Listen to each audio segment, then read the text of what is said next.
पार्वती जी हैं या सती जी हैं।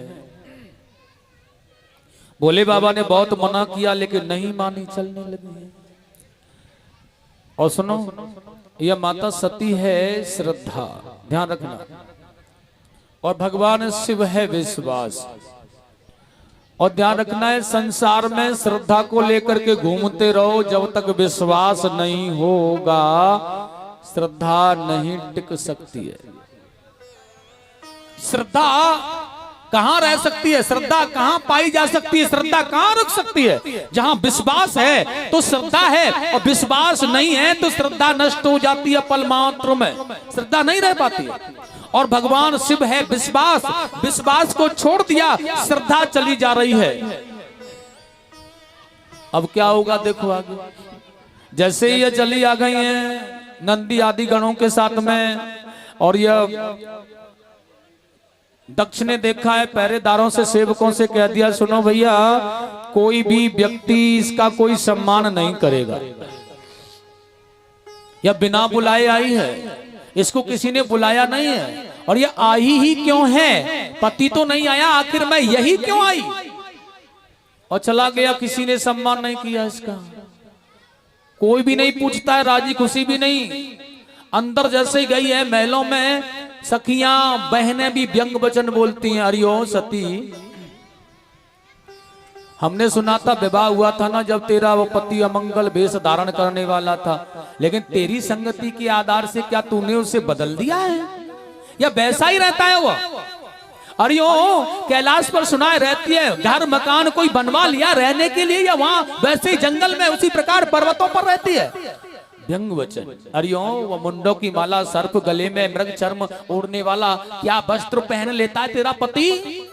आज ऐसे व्यंग वचन सखियां बहनें बोल रही है ना, आज सती से देखा नहीं जा रहा है, लेकिन अपने पति के विषय में सुना नहीं जा रहा है, लेकिन फिर भी साहस करती करती आज स्नेह पूर्वक बड़े सुंदर भाव से केवल मिली है, तू माता मिली है, और मैया से गले लग करके मिल करके आज सती ने, माता ने बहुत प्रयास किया सती को रोकने का, लेकिन नहीं रुकी है वो, और यज्ञ में आ गई आज। लेकिन इस यज्ञ मंडप में, यज्ञ सभा में आकर के देखा है ना, तो सारे देवताओं का भाग है इसमें, सभी के लिए स्थान है, सभी के लिए भाग मिला है यथावत, लेकिन भगवान शंकर का कोई अधिकार, कोई स्थान नहीं है, कोई भाग नहीं है। और माता सती ने देखा है, अरे ओ दुष्टो, अरे ओ देवताओं, यहां बैठे हुए सभासदों, यह यज्ञ पूरा कैसे हो सकता है जब किस यज्ञ में भगवान शिव का कोई भाग नहीं है, और तुम लोग इसे पूरा करने चले हो? यह यज्ञ बिना शिव के पूरा नहीं हो सकता है, क्योंकि जिस यज्ञ में शिव का भाग न हो वहां यज्ञ पूरा नहीं होगा, और यज्ञ पूरा होगा भी नहीं। और सुनो, यह यज्ञ विध्वंस होगा, नष्ट होगा, इस यज्ञ का यजमान मारा जाएगा, और जैसे अपने प्राण प्यारे हैं ना, यहां से निकल जाओ, भाग जाओ, नहीं तो तुम भी मारे जाओगे। और ऐसा कहकर के माता सती ने आज बहुत आश्चर्यजनक कार्य किया है। आज अपने अंगुष्ठ से अग्नि को प्रज्वलित किया और अपने शरीर को अग्निमय कर दिया है, और बड़ा सुंदर का है माता। तजे हाओ तुरत देहते है तू उर्धर चंद्र माल वृष के तू अस कहे जोग अगिने तनु जारा भयो सकल मक हाहाकारा। अब तो अग्नि प्रज्वलित हो गई, दाह दाह करके वह शरीर जलने लगा, और हाहाकार मच गया। यहाँ तो सब नंदी गणों ने कुछ उत्पात करना भी चाहा, अपनी मैया को देख करके रोने लगे, बेचारे उत्पात करने लगे अश्रुपूरित नैनों से। लेकिन आज यहाँ बड़े बड़े बलवान योद्धाओं ने उन्हें बांध दिया है, पकड़ लिया, पिटाई की उनकी। और नारद जी ने भगवान शिव को बताया यह संदेश, प्रभु जी माता सती ने शरीर को जलाकर नष्ट कर दिया है।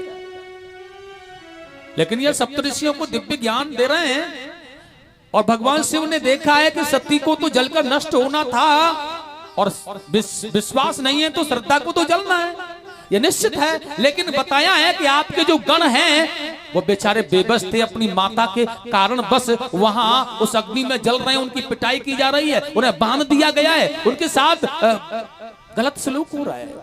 भगवान को क्रोध आ गया, मेरे गणों का तो कोई कसूर नहीं था, और एकदम से खड़े होकर के जटा को खारा फेंक दिया है पृथ्वी पर, जिससे वीरभद्र नाम का एक बहुत भयानक भक्त पैदा हुआ है। ऐसा लग रहा है कि यह त्रिलोक को एक साथ निगल जाएगा, और हाथ जोड़ करके भगवान शिव की कृपा पाना चाहता है। भगवान आदेश करें मुझे आप। भगवान ने कहा वीरभद्र दक्ष यज्ञ में चले जाओ और सुनो, यज्ञ का विध्वंस कर दो, यजमान को मार डालो, और यह कार्य करने में कोई भी बाधा करे उसका भी वध करने में संकोच मत करना, जाओ। लेकिन ध्यान रखे यजमान अस्त्र शस्त्र से नहीं मारा जाएगा। और आज भगवान की आज्ञा पाकर के वीरभद्र चल दिया है महाराज। और देखिए उखाड़ता पछाड़ता मारता पीटता, जो सामने आता है ना उसी को तोड़ मरोड़ देता है यार। इसके सामने कोई रुकने वाला नहीं है। बहुत से तो चले ही गए, बहुत से भाग ही गए, लेकिन रिश्तेदार लोगों को तो रहना पड़ा। कुछ नजदीक वाले संबंधी थे, रुके पड़े रहे। अब जिसके हाथ पैरों को तोड़ते हैं, किसी की आंखों को फोड़ देते हैं, दांतों को निकाल देते हैं, और किसी की दाढ़ी को पकड़कर नोच लिया, तो किसी की साथ में कुछ ऐसा बुरा हाल किया है। और यह करते धरते चले गए, दक्ष को पकड़ा, प्रहार किया सर पर नाखून का, गर्दन को काट दिया। गोविंदाय नमो नमः। यज्ञ को विध्वंस करने में वीरभद्र को कुछ भी समय नहीं लगा, लौट करके कैलाश पर आ गया।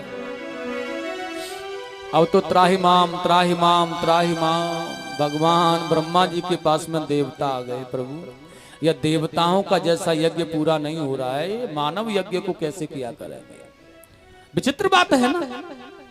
ब्रह्मा जी ने कहा इसका समाधान तो नारायण कर सकते हैं बस, और नारायण के पास में ये आ गए सभी देवता ब्रह्मा जी के सहित। लेकिन नारायण ने, भगवान श्री हरि विष्णु ने भी कह दिया है इस संसार में इस यज्ञ को पूरा करने का सामर्थ्य है तो केवल एक सदाशिव भगवान शंकर में है, और कोई नहीं कर सकता। इसलिए उनके ही पास चलते, कोई मार्गदर्शन वही करेंगे। और भगवान शिव के पास में आकर के यह मनाने लगे बहुत अच्छी तरह से। और जब भगवान विष्णु श्री हरि के द्वारा इस स्तुति का गायन किया, मनाया, भोले बाबा प्रसन्न हो गए। और जब भोले बाबा प्रसन्न हो गए तो बहुत अच्छी तरह से देखिएगा, आज भगवान शिव ने पूछा है प्रभु क्या चाहते हैं आप? मेरे स्वामी हैं आप, मेरे इष्ट हैं, बताओ क्या करना है? भगवान विष्णु ने कहा प्रभु ये यज्ञ कैसे भी पूरा हो जाना चाहिए, लेकिन यज्ञ का यजमान मर चुका है। अब याद आया है बकरे का सर लगा दिया जाए, क्योंकि नंदी ने श्राप दिया था तो यह जीवित हो सकता है। अब बकरी का सर लगा करके इसे जीवन दान दिया, और जैसे जीवन दिया है ना, यह बहुत सुंदर स्तुति आज करने लगा है भगवान की महाराज। और दक्ष ने कितनी सुंदर स्तुति भगवान की है, बहुत अच्छी तरह से व्यास जी ने यहाँ लिखा है। भूयान अनुग्रह आयो भवता कृतो में,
बहुत सुंदर भगवान ने बनाया है। नम ब्रह्मा बंदुक सुम चवा भगवन नवज्ञा, तुभ्यम हरेशम कुतम एवं धृत व्रतेषु।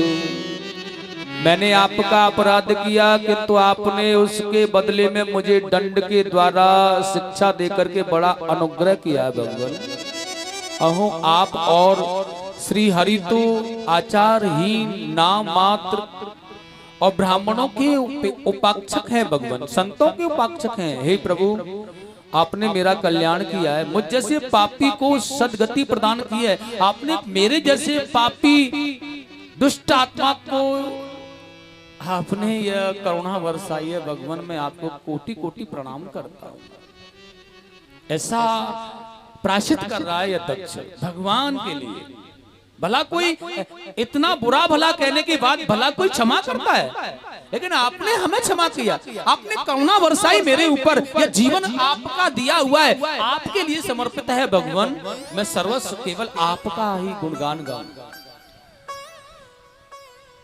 और बड़ा सुंदर है, देखिए यजमान को जीवित किया है, यज्ञ पूरा किया है, बहुत अच्छी सुरक्षा, बहुत अच्छा भाग। लेकिन यहाँ जो भगवान माता सती की दिव्य ज्योति थी ना, अग्निमय, भोले बाबा इसे लेकर के अपने हाथ पर रख करके चलने लगे। अब तन्मयता धीरे धीरे इतना उसमें बस गए कि केवल उसी का ख्याल रहता है। और यह कालों के महाकाल हैं महाराज। अब जब ऐसा इनका भाव हो गया तो देवता लोग परेशान होने लगे। भगवान विष्णु की शरणागति में आए तो भगवान विष्णु ने सुदर्शन से उसका भेदन किया और जहां जहां वह खंड जाकर के गिरे उसके विधीन होने से वहीं वहीं सिद्ध पीठ का निर्माण हुआ है। और एक हिमालय के यहाँ मैना की पुत्री बनकर के इन्होंने पुनः जन्म लिया है। यह पार्वती के नाम से जानी गई है माता सती। नारद जी ने बचपन में ही आकर के इन्हें बताया था इनके हस्तरेखा को पढ़ करके कि तुम्हें कैसा पति मिलेगा। लेकिन ये अवधूत शिरोमणि है ना, यह मिलेंगे कब? ये मिलेंगे तो हैं, लेकिन मिलेंगे कब? देखिए भगवान ऐसे अमंगल वेश धारण करने वाला, भूत प्रेतों के साथ वाला, मुंडों की माला पहनने वाला, ऐसा अमंगल जब ऐसे पति के विषय में कहा तो मैना और यह हिमालय राज बड़ा परेशान होने लगे। ऐसा पति हमारी पुत्री को मिलेगा? लेकिन हाँ मिलेगा, अगर तप के द्वारा तप किया जाए तो यह बदल सकता है। कैसे बदल सकता है? कि ऐसे जो गुण हैं यह भगवान शिव के अंदर है, लेकिन यह तप के द्वारा प्राप्त हो सकते हैं, वैसे नहीं। और इसलिए आज से ही पार्वती ने तप करना प्रारंभ कर दिया और कठोर तप किया है। इतना कठोर तप किया है, यह सूखे पत्ते खा करके रह लेती हैं, निराहार रह जाती हैं, लेकिन कठोर तपस्या करते करते करते करते आज अपने आप को तपा दिया है इन्होंने। बर्फीला प्रांत होता है, चारों ओर से बर्फ घेर लेती है, लेकिन तप चलता रहता है। इस भांत तप को जब किया तो भगवान शिव को प्रसन्न होना पड़ा है। लेकिन हर परीक्षा से तपी है ये। ऋषियों ने भी परीक्षा आकर के ली है इनकी, संतों ने भी परीक्षा ली है, सप्त ऋषियों ने भी आकर परीक्षा ली, लेकिन हर प्रकार से तय कर लिया था कि शिव को प्राप्त करना है, बस और कुछ नहीं। और भगवान शिव को प्राप्त करने के लिए कठोर तप किया है। स्वामी सुखदेव जी कह रहे हैं जब कठिन तपस्या से आज भगवान प्रसन्न हुए हैं तो देखिए उनका वर्ण करने के लिए कह दिया है। और सप्त ऋषियों ने बहुत सुंदर तरह से यह सूचना पहुंचाई है। माता पार्वती के साथ भगवान शंकर का विवाह हुआ है और यह पुनः माता सती पार्वती बन करके बहुत अपने आप को तपा करके माता पार्वती भगवान शिव की अर्धांगिनी बन करके कैलाश पर पधारी हैं। प्रेम से बोलेंगे शंकर भगवान की जय हो, पार्वती मैया की। और अपने जीवन का निर्वाह करने लगे सुखमय शांति प्रिय आनंदमय भाव से। एक बार बोलो राधे, जोर से बोलना पड़ेगा। आधे तो बोल रहे हैं, आधे बोल ही ना रहे बेचारे। सभी एक साथ हाथ उठा करके बोलेंगे जोर से, बोलना पड़ेगा, जोर से बोलना पड़ेगा। ऐसे ही आवाज गूंजनी चाहिए जयकारे की, तो ही आनंद आता है। आज की कथा का विश्राम यहीं करेंगे और देखिए कल की पावन कथाएं होंगी हमारी बहुत ही अनन्यमय। सबसे पहले देखिए वैसे तो आज मेरा यह लक्ष्य था कि ध्रुव चरित्र का वर्णन होगा, लेकिन भगवान की कथाओं में इतनी रुचि बढ़ जाती है ना तो समय को मैं भी भूल जाता हूँ। इतना आनंद, इतना बहुत आनंद प्रिय भाव जब दरसता है तो उसमें प्रवेश करने पर घुसे चले जाना, ग्रहण करते जाना, और उसके बाद समय का अभाव बन जाता है, टाइम कब निकल जाता है कोई पता नहीं। लेकिन कल की कथा में देखिए, श्रोताओं से कहना बहुत अच्छी कथा होगी। प्रारब्ध में भक्त ध्रुव की कथा होगी, उत्तानपाद महाराज के पुत्र, क्योंकि आज मनु जी की पुत्रियों के विषय की चर्चा चली है, कल पुत्रों के विषय की चर्चा चलेगी, तो प्रारब्ध में यह ध्रुव चरित्र का वर्णन आएगा। अब जो भी सुनना चाहते हैं जरा टाइम से, समय से पधारना। और दूसरा, अंत में जो कथा होगी, बीच में बहुत प्यारी प्यारी सुंदर कथाएं होंगी, और अंगबैन आदि राजा, और उसके बाद प्रियवत, जड़ भरत, अजामिल आदि के साथ में व्रतासुर की कथा होते हुए, उसके बाद अंत में जो कथा होगी वह होगी भगवान के परम भक्त विश्राम। प्रारंभ भी होगा तो ध्रुव जी के साथ, और विश्राम होगा तो वह प्रहलाद चरित्र के साथ होगा। कल की कथाओं का बहुत ही पावन विश्राम दूंगा मैं आपको। देखिए कितना पावन, संतों की कृपा पात्र बनकर के हम विश्राम लेंगे। पावन शरणागति, प्रारंभ भी बड़े अच्छे भाव से होगा। इसलिए आज की कथा को यहीं विराम देते हैं, और माताएं बड़े प्यार से भजिया के साथ में एक भजन सुने, उसके बाद आरती करेंगे। मधुर सा प्यारा सा भजन सुनाओ इन्हें, और बहुत आनंदमय होकर के विचलित नहीं होना, प्रेम से तालियां बजा करके सभी को प्रेम से सुनना है।